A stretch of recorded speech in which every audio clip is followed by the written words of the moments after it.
and wine guru Cynthia Chaplin lives. So today we're talking to Cynthia all about what goes on during the carnival time in Verona. And there are some unique things about it. It's one of the oldest carnivals in the world, and certainly in Italy. So we're going to have fun chatting with Cynthia about that.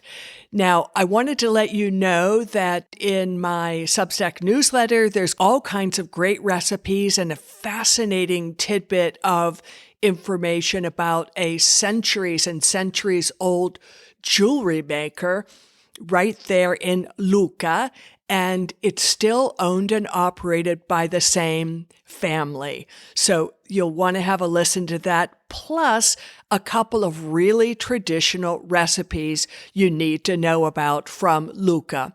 So make sure you subscribe and get your hands on my Substack newsletter. And then in the upcoming episodes, probably the one after this, we'll be talking about Genova and some of the amazing food there and the best places to eat.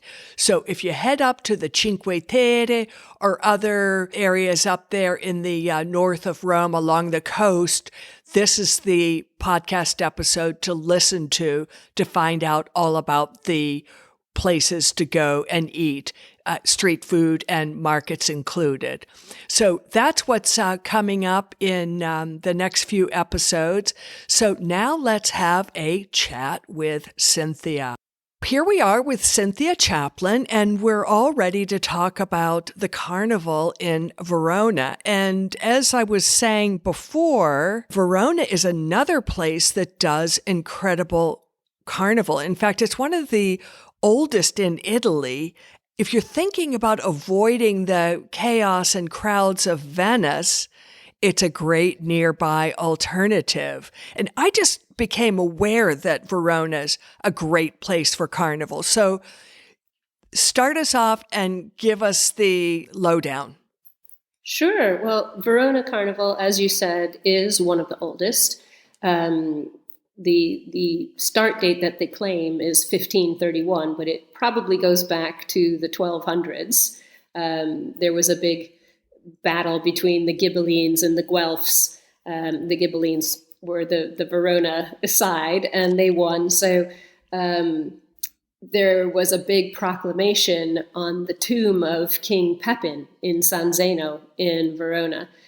King Pepin was the son of Charlemagne. And so a big proclamation made about all of these things going on in Verona. So later on, in the 1500s, same location, San Zeno district of Verona, there had been a huge famine, lots of floods, there had been a lot of battles and all kinds of things going on. And a very famous doctor at the time, Tommaso da Vico, decided that he was going to give money to buy flour for the gnocco. Everybody ate gnocchi then. It was the cheapest thing that you could make. So he gave flour to the big cathedral in San Zeno, and it became a tradition. So on the last Friday of Carnivale, because Carnivale in Verona starts in January, it goes for a very long time. There's a lot of committees, elections of kings for each district. There's a lot of parades and horse parades and all sorts of things. It's not a one-day event. So when does it start up exactly? January? I mean, it's probably now or imminent anyhow. Oh, yeah. Oh, it's going. Yes, there's Euro Carnivale is today in Verona this afternoon and tomorrow in Desenzano at Lago di Garda. But there are all kinds of events in the lead up to it. So always kind of, you could consider that last week of January as a startup point, which is much earlier than Venice and some of the others. Much earlier, yeah. And many, many more events in this early part of it. So the actual Carnivale, carne means meat, vale means farewell. So it was farewell to meat for the Lent period. The last Friday is the big day. So that's, Carnivale we all think of is Mardi Gras, the Fat Tuesday right before Ash Wednesday, the very first day of Lent.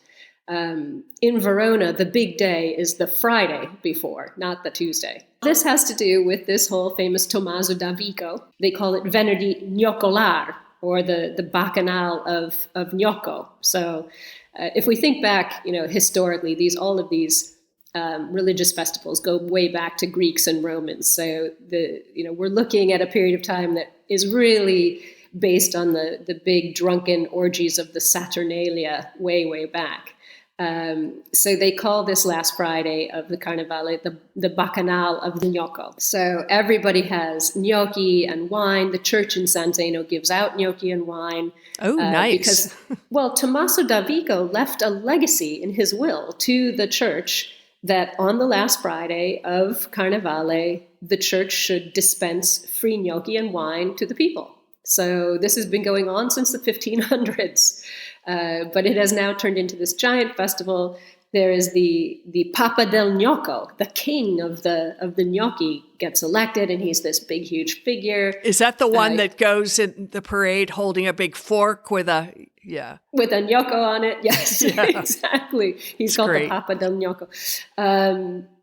But there's huge, huge festivals, big parades. So that parade starts in San Zeno and goes all the way into Piazza del Bra, Piazza delle Erbe, Piazza Dante in central Verona. So there's cavalcade parades, with horses, all sorts of things. So on several days, so for the whole couple of weeks running up to Mardi Gras, or Carnivale actually on the Tuesday, Verona is doing a lot more in those days beforehand. So as you said, if you want to stay away from the madness that can be Venice, especially if it's raining, Verona has many, many things going on. And the piazzas in the piazzas in Verona really lend themselves to these carnival events. So in what sense? All these different districts have their kings and queens elected for the Carnivale period. So then there is a parade for each district, and they all parade from the district into the center of town. So it's not just one giant one like you have in Venice, for example. No, exactly. Venice has many, many events as well, not just one. But Verona, it's almost along the lines of when you think of Siena and the Palio, where each district has its team and its flag and all those things.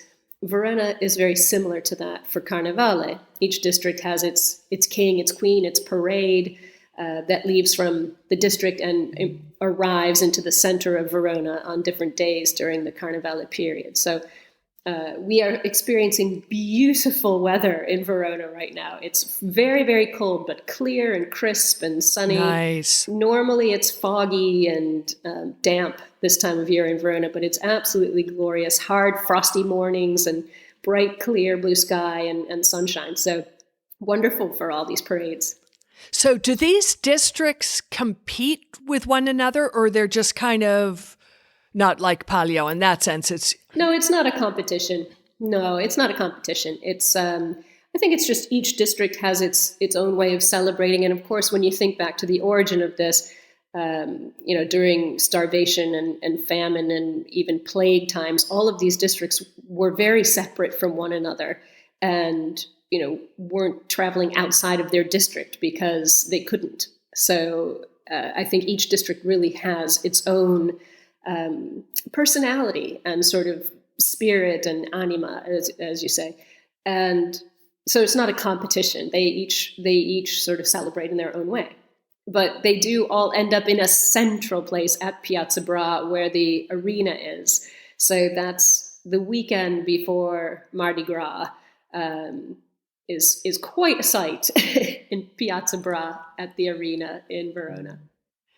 So if somebody's interested, like I love to go up to Venice, and although it's quite a trip up and down in a day, I like to go up and pick maybe not one of the peak days, but when people are still strutting around with their costumes. So does Verona have the same magnificent costumes? Is it a great carnival destination in that sense?